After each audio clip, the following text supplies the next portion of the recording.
Show day, the day when outdoor dogs mix with smart society dogs, going out to see and be seen. Last-minute grooming gives it extra smartness that may change a mere highly commended into a champion.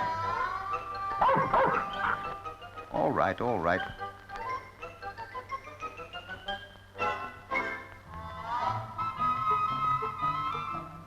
Working dogs and decorative dogs all take their turn at parading around the ring, their handlers endeavoring to show off their finer points. Some suffer from show ring jitters, others behave quite normally. Large dogs, small dogs, smooth and shaggy dogs, all have their cycles as the most popular breed.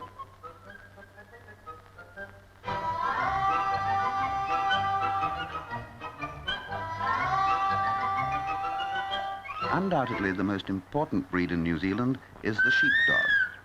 These border collies, true Scots by birth, are now owned by Mr. R. Fortune, a sheep farmer of Timaru, who demonstrates the perfect understanding that exists between himself and his dogs. Rehearsing for an exhibition at an A&P show, he works 6 dogs at once. At a verbal or whistle command, each dog works in turn, weaving a mob of sheep among the other waiting dogs.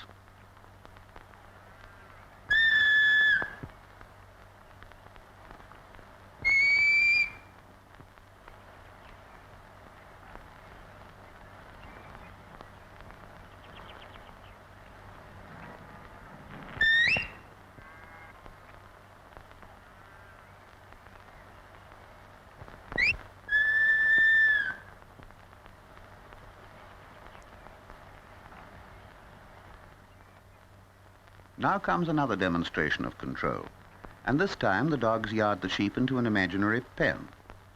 Working silently and controlling the sheep solely with their eyes, they approach in succession until Mr. Fortune gives the word to break away.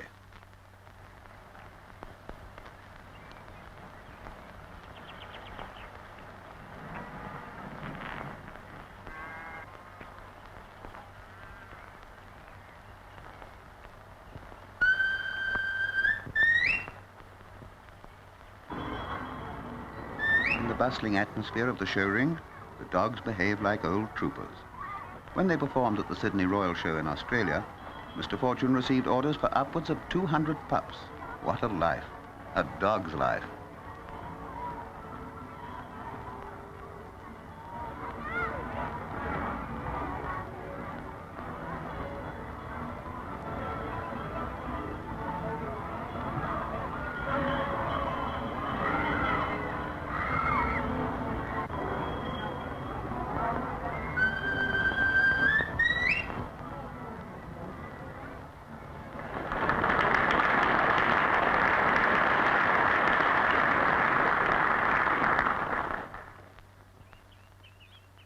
As a time and labor saver on thousands of small dairy farms, the farm dog does a big job.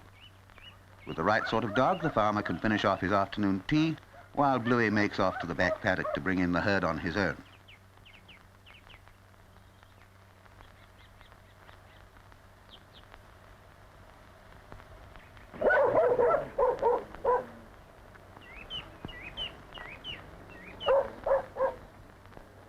Bluey is a bit keen on the job and has the herd tramping down to the river in no time at all. Meanwhile, the farmer is able to get things ready up at the milking shed.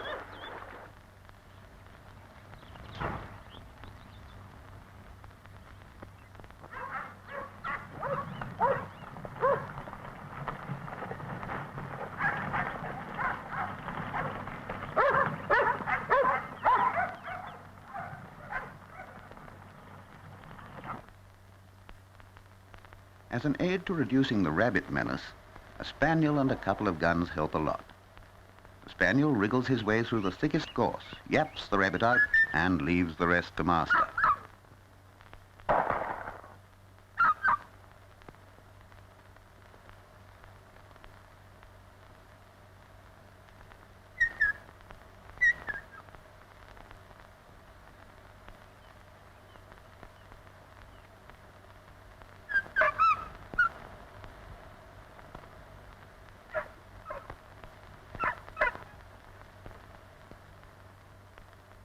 Absolutely tireless, the wiry little Springer Spaniel, protected from the thorny undergrowth by his thick coat, carries on until he's sprung and retrieved every rabbit that's been foolish enough to stick around above ground.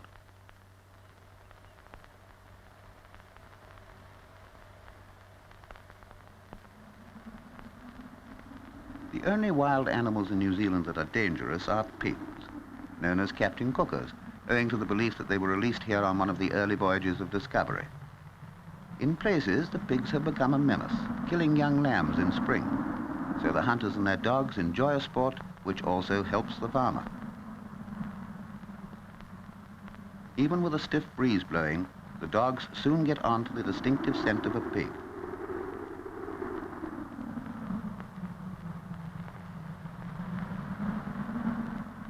Fresh spoor tells the hunters they're hot on the track of a decent-sized beast, and the dogs chase on into the scrub. Excited barking warns that they've found the quarry, and now the three of them go into a tough battle with the boar.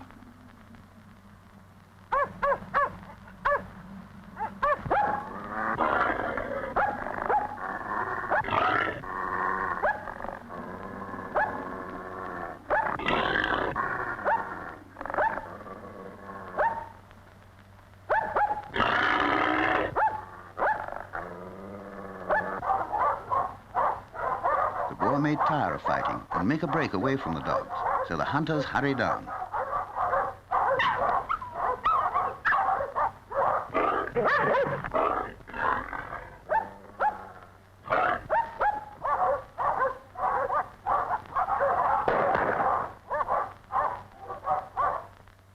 In the heat of the battle, the youngest dog relaxed his caution and got in the way of the boar's razor-sharp tusk. Luckily, it's only a small wound, and iodine is all that's required.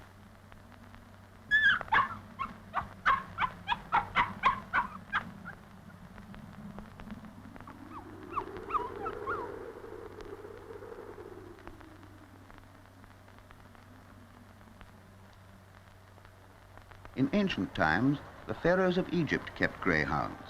The early English kings used them for hunting, and they're still used for the chase.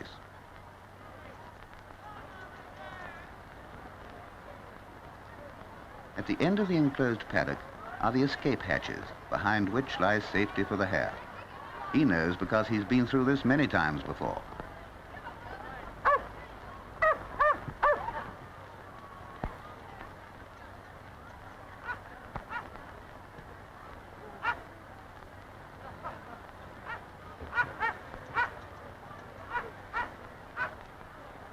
Once again, the hare darts through, leaving behind a pair of highly frustrated greyhounds. Practically all game in New Zealand has been imported, but through the good work and control of acclimatization societies, it has flourished and there's good shooting. With a couple of keen setters to work the country, a good day's sport is assured.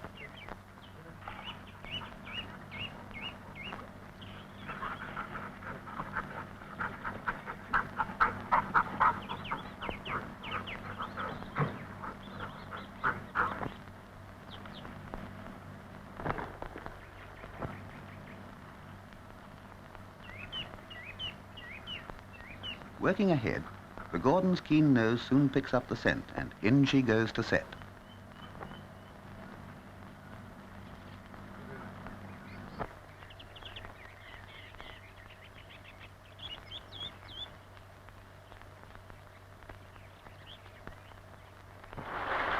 The pheasant runs through the heavy undergrowth, but the setter soon finds it again, and this time the bird takes to the wing.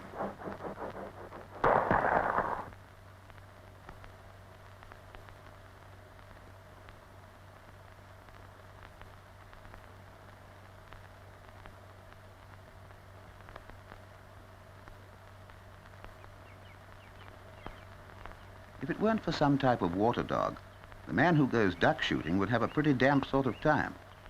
This curly-coated retriever is a really keen hunter and swimmer.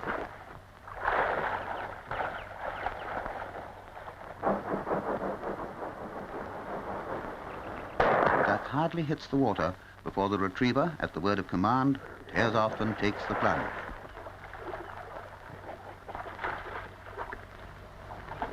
Ducks are plentiful, and it looks as if this dog's going to build up a few swimming hours before the day's over.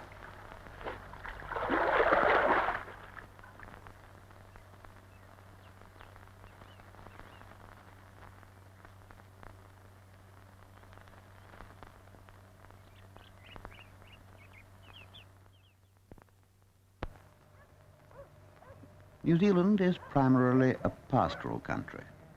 Thus, the dog is absolutely indispensable. On the smaller farms that run comparatively small flocks, or the great expansive hill stations, man would find it practically impossible to work without the help of his dog. By barking and even pushing the sheep, the dogs manage to guide them from the yard into the race, ready to enter the shearing shed.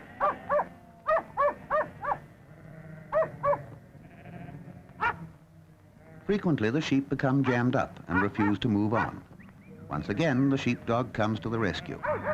Running forward over their backs, he drops down amongst them, barking all the time, loosens the mob up by forcing some of the sheep back.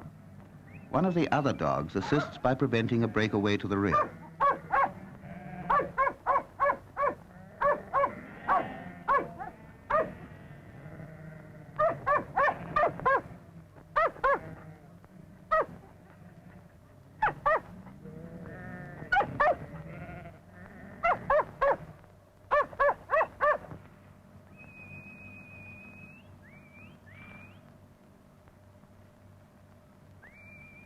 Since well before dawn, the musterers on this coastal station have been in the saddle, slowly working the sheep down from amongst the ravines and spurs of the 15,000 acres of high back country that drops suddenly to the sea.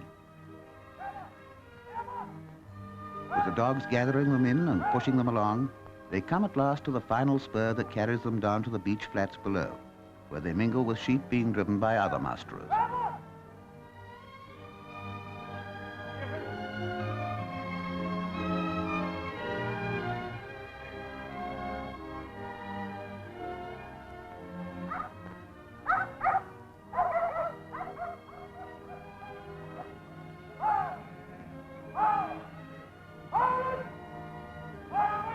Endeavoring to move along as far as possible before the heat of the midday sun, musterers and dogs push on at a steady pace, the dogs working around the backs and flanks of the mob to hold them together.